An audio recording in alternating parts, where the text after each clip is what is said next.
ನಮಸ್ಕಾರ ವೀಕ್ಷಕರೇ, ಪಯಣಿಗನ ನಮ್ಮ ಚಾನಲ್ಗೆ ಸ್ವಾಗತ ಸುಸ್ವಾಗತ. ಎಲ್ಲ ಚೆನ್ನಾಗಿದ್ದೀರಾ ಅಂತ ಭಾವಿಸ್ತೀನಿ. ಸೊ ಎಲ್ಲ ಶ್ರಾವಣ ಮಾಸದಲ್ಲಿ ಬ್ಯುಸಿನಾ? ಸೊ ಬ್ಯುಸಿ ಇರೋದ್ರಿಂದ ಒಂದು ಶಾರ್ಟ್ ವಿಡಿಯೋ ಮಾಡ್ತಾ ಇದ್ದೀವಿ.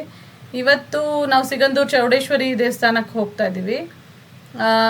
ಸಿಗಂದೂರು ಚೌಡೇಶ್ವರಿ ಸಾಗರದಿಂದ 40 ಕಿಲೋಮೀಟರ್ ದೂರದಲ್ಲಿದೆ. ಚೌಡೇಶ್ವರಿ ಅಮ್ಮನ ಮಹಿಮೆ ಅಂದರೆ ಭಕ್ತಾದಿಗಳನ್ನ ರಕ್ಷಿಸ್ತಾಳೆ. ಇದರಿಂದ ಕಳ್ಳರಿಂದ ರಕ್ಷಿಸ್ತಾರೆ, ಕಳ್ಳರ ಭಯ ಇರೋದಿಲ್ಲ. ಓಕೆ, ಮುಂಚೆ ಇಲ್ಲಿಗೆ ನಾವು ಲಾಂಚಲ್ಲಿ ಹೋಗ್ತಾ ಇದ್ವಿ. ಲಾಂಚಲ್ಲಿ ಹೋಗ್ತಾ ಇದ್ದಾಗ 2.5 ಕಿಲೋಮೀಟರ್ಗೆ 1.5 ಗಂಟೆ ಆಗ್ತಿತ್ತು. ಈಗ ಜುಲೈ 14ರಂದು ನಿತಿನ್ ಗಡ್ಕರಿ ಅವರು ಈ ಬ್ರಿಡ್ಜ್ನ ಉದ್ಘಾಟಿಸಿದ್ದಾರೆ. ಈಗ ನಾವು ಜಸ್ಟ್ 5 ನಿಮಿಷದಲ್ಲಿ ಹೊರಟೋಗ್ಬೋದು ವೀಕ್ಷಕರೇ.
ಪಯಣಿಗನ ನಮ್ಮ ಚಾನಲ್ ಸಬ್ಸ್ಕ್ರೈಬ್ ಮಾಡಿ, ಲೈಕ್, ಕಮೆಂಟ್, ಶೇರ್ ಮಾಡಿ. ಧನ್ಯವಾದಗಳು.